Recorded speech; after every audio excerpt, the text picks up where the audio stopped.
The current EPS of Messrs V limited is 4। ये क्या है? 4 EPS है, ये DPS नहीं है, डिविडेंड नहीं है, ये अर्निंग्स है पर शेयर की। The company has shown an extra ordinary growth of 40% in its earning in the last few years. Company ने पीछे जो जो साल जो बीत गए उसमें इसने 40% की ग्रोथ दिखाई है। तो 40% की ग्रोथ दिखाई है तो देखो आप अंदाज़ा लगा सकते हो, तो ये क्या है, एक तरीके का अब ये भी कंपनी शुरू हुआ है, क्योंकि इतनी ग्रोथ रेट आप तभी दिखा सकते हो जब कंपनी आपकी नई नई स्टार्ट हुई हो। This growth rate is likely to continue for the next 5 years, after which the growth rate in earnings will decline from 40% to 10% during the next 5 years and remain stable at 10% thereafter. अब ये कहना ये चाह रहा ना कि पीछे से जो पीछे सालों में जो इसने 40% की जो इसने ग्रोथ दिखाई है, किस में ग्रोथ दिखाई है? अपनी अर्निंग्स में। किस में? अपनी अर्निंग्स में इसने जो ग्रोथ दिखाई है वही 40% की ग्रोथ ये आने वाले 5 सालों में भी दिखाएगा। तो देखो ये आने वाले 5 सालों में भी 40% की ग्रोथ रेट दिखाएगा। उसके बाद अगले 5 सालों में, यानी आने वाले 5 सालों में 40% की ग्रोथ रेट दिखाएगा। उसके बाद के 5 सालों में इसकी जो ग्रोथ रेट है वो 40% से 10% हो जाएगी। आखिरी के जो 5 साल है ना उसमें 40% से 10% हो जाएगी, और ये जो डिक्लाइन होगा ये इक्वल डिक्लाइन होगा।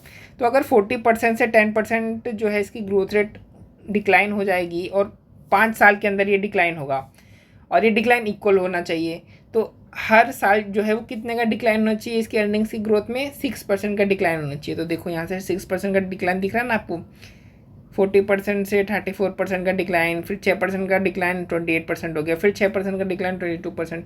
इस तरीके से जो 5वें साल में आकर के इसकी जो अर्निंग्स की जो ग्रोथ रेट है वो 10% हो जाएगी। यानी आगे के 10 सालों का इन्होंने ग्रोथ रेट बता दिया, और उसके बाद कह रहे हैं इसके बाद जो 10% की जो ग्रोथ रेट आएगी ना ये इनफाइनाइट पीरियड तक स्टेबल रहेगी ना, 10% की ग्रोथ रेट जो है वो बनी रहेगी। फिर ये कहना चाहता है कि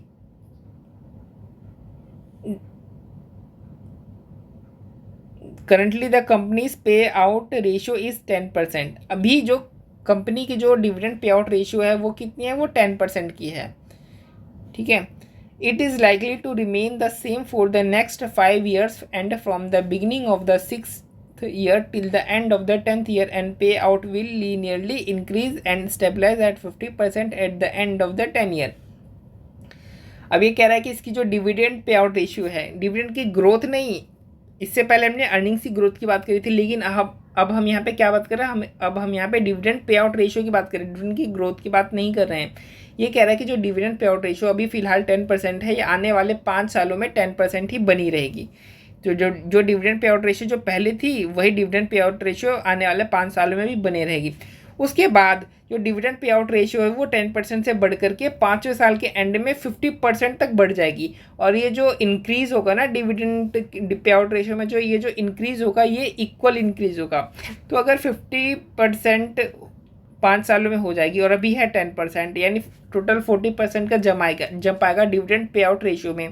तो जो डिविडेंड पे आउट रेशियो में टोटल जो 40% का जम आएगा ये आने वाले 5 सालों में आएगा, और ये इक्वल जंप आएगा। तो यानी हर साल 8% का जंप देखा जाएगा। तो देखो हम 8% का जंप देख रहे हैं हर साल, है ना। डिविडेंड पे आउट रेशियो में ग्रोथ नहीं है, यहाँ पे ये अर्निंग्स ये ग्रोथ की बात करी गई है, ये DP रेशियो की बात हम कर रहे हैं। ठीक है, और फिर ये जो 10वें साल में जो डिविडेंड पे आउट रेशियो जो 50% हो जाएगी, ये इनफाइनाइट पीरियड तक जो डिविडेंड पे आउट रेशियो 50% ये बनी रहेगी। ये क्वेश्चन था अभी तक का। फिर कहता है कि जो रिक्वायर्ड रेट ऑफ रिटर्न है वो हमारा 17% का है, और इस 17% का जो प्रेजेंट वैल्यू फैक्टर है उन्होंने 10 साल का दे रखा है, देखो यहाँ पे नीचे। अब हमें कैलकुलेट करने के लिए क्या बोल रहा है? ये हमें कैलकुलेट करने के लिए बोल रहा है कि आपको क्या कैलकुलेट करना है? आपको कंपनी की इंट्रिंसिक वैल्यू कैलकुलेट करनी है ईयर जीरो पे आपको क्या करना है? कंपनी की intrinsic value theoretical market price आपको कैलकुलेट करनी है, और आपको मतलब बताना है कि एडवाइस करना है कि क्या अपने को इन्वेस्ट करना चाहिए अगर इसका जो शेयर प्राइस है वो 125 रुपये में बिक रहा है कंपनी में, तो कंपनी का मतलब मार्केट में बिक रहा है 125 रुपये में। तो सबसे पहले तो हम क्या करेंगे? सबसे पहले तो हम इंट्रिंसिक वैल्यू निकाल लेंगे, यानी थ्योरेटिकल मार्केट प्राइस हम निकालेंगे। तो थ्योरेटिकल मार्केट प्राइस निकालने के लिए देखो ये केस किसका, ये टू स्टेज डिविडेंड डिस्काउंट का केस है। क्यों? क्योंकि इसमें जो ग्रोथ रेट है वो शुरू के पीरियड में क्या है, अनस्टेबल है। उसके बाद एक पीरियड से ग्रोथ रेट इसकी स्टेबल हो जाती है, यानी जब हम इंट्रिंसिक वैल्यू निकालेंगे तो इसको हम 2 पीरियड में बांट देंगे। तो ये तो एक पीरियड है, ये 16% तक, ये देखो ये एक पीरियड हो गया। फिर 16% से जो ग्रोथ रेट जो अर्निंग्स की है ये कांस्टेंट है, ये दूसरा पीरियड हो गया। ठीक है, यानी जो पहला पीरियड है उसमें 9 साल आते हैं, दूसरे पीरियड में 10, दूसरे पीरियड से जो 10वां साल वो शुरू हो जाता है। तो यहाँ पे हम फॉर्मूला करके, है ना, फॉर्मूला करके निकाल लेंगे। 9वें साल के एंड में क्या करेंगे हम, फॉर्मूला के मदद से हम क्या निकालेंगे, शेयर की प्राइस निकाल लेंगे। और 9वें साल और पहले से 9वें साल का जो भी इनफ्लोज होगा उसको क्या करेंगे, हम टोटल कर लेंगे। तो वो हमारा 9 साल का हमारा जो शेयर का वैल्यू आ जाएगा, और ये फॉर्मूले से हमारा 9 साल के बाद का शेयर का वैल्यू हो जाएगा। फिर जब हम इन दोनों को प्लस कर देंगे फिर तो हमारा टोटल पीरियड के लिए, तो क्या करेंगे हम, टोटल पीरियड के लिए फिर हमारा शेयर का वैल्यू आ जाएगा। फिर जब हम उसको प्रेजेंट वैल्यू से इंटू कर देंगे, प्रेजेंट वैल्यू फैक्टर से इंटू कर देंगे, तो हमारा ईयर 0 पे शेयर का हमारा प्रेजेंट वैल्यू निकल करके आ जाएगा, यानी थोड़ा मार्केट प्राइस निकल करके आ जाएगा। तो चलो सबसे पहले सॉल्व करते हैं। तो सबसे पहले हमें क्या करना है, जो ईयर 1 से लेकर के ईयर 9 तक जो भी हमारा जो डिविडेंड का जो भी इनफ्लो है उसको क्या करना है, हमें प्लस करना है। तो देखो ये अर्निंग्स वाला पार्ट है, ये डिविडेंड वाला पार्ट है। अर्निंग्स की देखो ग्रो कर रही है, शुरू में अर्निंग्स इसकी देखो 4 थी ना लास्ट ईयर में, तो इसकी अर्निंग क्या है 4 थी, फिर 40% से देखो ग्रो कर रही है। 5वें साल तक 40% से ग्रो किया, उसके बाद जो है ये घटते जा रही है, 6% से इसकी अर्निंग्स जो है वो घट रही है। अब अगर डिविडेंड पे आउट रेशियो शुरू के 5 साल में बराबर ही रहने वाली है, यानी जो हमारी जो डिविडेंड है वो भी शुरू के 5 साल बढ़ेगी 40% से।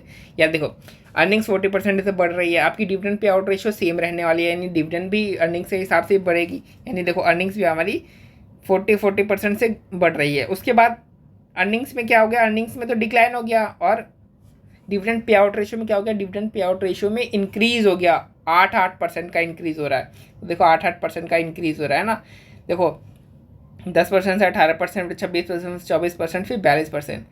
तो डिविडेंड में तो आप देख रहे हो, डिविडेंड तो हमने 5 साल तक निकाली, फिर छठे साल से हम डिविडेंड कैसे निकालेंगे, जो भी अर्निंग्स होगी ना, अर्निंग्स का 18%, फिर अर्निंग्स का 26%, फिर जो अर्निंग्स है 45 का अर्निंग्स है तो उसका 22%, इस तरीके से निकालेंगे तो हमारी डिविडेंड ये आती जाएगी हमारी। यहाँ तक तो हमें डिविडेंड की ग्रोथ रेट हमें अर्निंग्स की हेल्प से पता चल रही है। देखो डिविडेंड की ग्रोथ रेट वैसे दे नहीं रखी है, बट हम अर्निंग्स की हेल्प से हम डिविडेंड की ग्रोथ रेट शुरू के 5 साल पता लगा सकते हैं। उसके बाद हमें पता ही नहीं है, उसके बाद हम पता ही नहीं लगा सकते। तो ये क्या है, ये हमारी डिविडेंड की पे आउट रेशियो है, ठीक है, ये ग्रोथ रेट नहीं है, पे आउट रेशियो से हम पता लगा रहे हैं कि डिविडेंड हमारा क्या है। तो हमने डिविडेंड को शुरू के 9 साल हमने लिख दिया, इसको प्रेजेंट वैल्यू फैक्टर से इंटू कर दिया, तो हमारा जो प्रेजेंट वैल्यू है, जो शुरू के 9 साल का जो डिविडेंड का था उसका प्रेजेंट वैल्यू हमारा निकल के आ गया 18.46। कितना आ गया, 18.46 आ गया। अब इस पीरियड का हमने निकाल लिया। अब इस पीरियड का हम क्या करेंगे, ईयर 9 के एंड में, जो ईयर 9 के एंड में क्या करेंगे, हम फॉर्मूला रख के बाकी के पीरियड का हम शेयर की वैल्यू निकाल लेंगे। देखो ईयर 9 के एंड पे हम निकालेंगे, तो डिविडेंड किसका चाहिए होगा, हमें ईयर 9 का चाहिए होगा। तो ईयर 9 का डिविडेंड क्या हो गया 21.92। उसके बाद ग्रोथ रेट चाहिए डिविडेंड का, लेकिन डिविडेंड का ग्रोथ रेट तो अपने पास है ही नहीं, अपने को तो डिविडेंड पे आउट रेशियो दे रखा है, डिविडेंड का ग्रोथ रेट कहीं पे भी मेंशन नहीं कर रखा है। तो आप एक दिमाग लगाओ, देखो ईयर 9 का जो डिविडेंड हो गया, अगर हम उसमें ग्रोथ रेट प्लस कर दें तो ईयर 10 का डिविडेंड बन जाएगा। तो सिंपल सी बात है कि हम सीधा ईयर 10 का डिविडेंड ले सकते। तो ईयर 10 का डिविडेंड देखो हमने यहाँ पे निकाल रखा है ना 28.71। कैसे, क्योंकि जो ईयर 10 का जो EPS था उसका हमने क्या किया, सिंपल 50% कर दिया, तो हमारा 28.71 ईयर 10 का डिविडेंड आ गया। तो हमने सिंपल यहाँ पे रख दिया ईयर 10 का डिविडेंड 28.71, और रिक्वायर्ड रेट ऑफ रिटर्न 17% है। और जो ग्रोथ रेट है, देखो जो ग्रोथ रेट है ये कौन सी ग्रोथ रेट है, देखो ये ग्रोथ रेट होती है डिविडेंड वाली, और ये ग्रोथ रेट होती है अर्निंग वाली। तो अर्निंग की ग्रोथ रेट कौन सी है, 10वें साल के बाद या 9वें साल के बाद कह लो, तो अर्निंग की ग्रोथ रेट 10% स्टेबल हो रही है ना। देखो यहाँ पे स्टेबल हो रही है, तो ग्रोथ रेट कौन सी है 10%। तो ये देखो 10% की ग्रोथ रेट अर्निंग्स की, तो सॉल्व करोगे तो आपका आंसर कितना आएगा 10.14। तो इस तो 410.14 आपका आंसर आ गया ईयर 9 के एंड में जो शेयर की वैल्यू है। लेकिन हमें तो ईयर 0 में चाहिए शेयर की वैल्यू, तो अपने को क्या करेंगे, डिस्काउंट कर देंगे प्रेजेंट वैल्यू फैक्टर से। तो ईयर 10 पे ये देखो ये हमारा निकल गया, इसको सॉल्व करोगे तो आपका आंसर कितना आएगा 410.14। इसको आप फिर डिस्काउंट कर दो 0.44 से, 0.244 से, क्योंकि ईयर 9 के में वैल्यू हमने निकाली और ईयर 9 का जो डिस्काउंटिंग फैक्टर है वो 2.244 है। तो 244 से इंटू करोगे तो आपका जो ईयर 9 के बाद का जो शेयर का वैल्यू है, ईयर 9 के एंड पे जो शेयर का वैल्यू है उसको आप ये कर लो, उसको ईयर 0 पे ले आओ, आ गया। अब ईयर 1 से लेकर के 9 तक जो भी हमें डिविडेंड का जो भी हमें इन्फ्लोज मिला था उसको प्लस करके हमने प्रेजेंट वैल्यू उसका निकाल लिया है ना। तो अब ये ईयर 9 तक का हो गया, ये ईयर 9 के बाद का हो गया, इन दोनों को प्लस कर लो, यानी टोटल जो इन्वेस्टमेंट पीरियड है आपकी उसके लिए आपकी शेयर की वैल्यू टोटल कितनी आ गई 118.53। अभी ये हमारी 118.53 क्या आ गई थ्योरेटिकल मार्केट प्राइस, यानी जो शेयर होल्डर है वो जो एक शेयर है उसकी वैल्यू कितनी परसीव करता है, वो परसीव करता है 118.53 का। लेकिन करंटली मार्केट में जो ट्रेड हो रही है वो 125 रुपये में हो रही है। तो क्या हमें इन्वेस्टमेंट करना चाहिए यार? हमारे शेयर की वैल्यू 118 होनी चाहिए, मार्केट में 125 रुपये की है, तो क्या हम इन्वेस्टमेंट करेंगे? नहीं करेंगे। क्यों? क्योंकि ओवर प्राइस का केस है, सिंपल।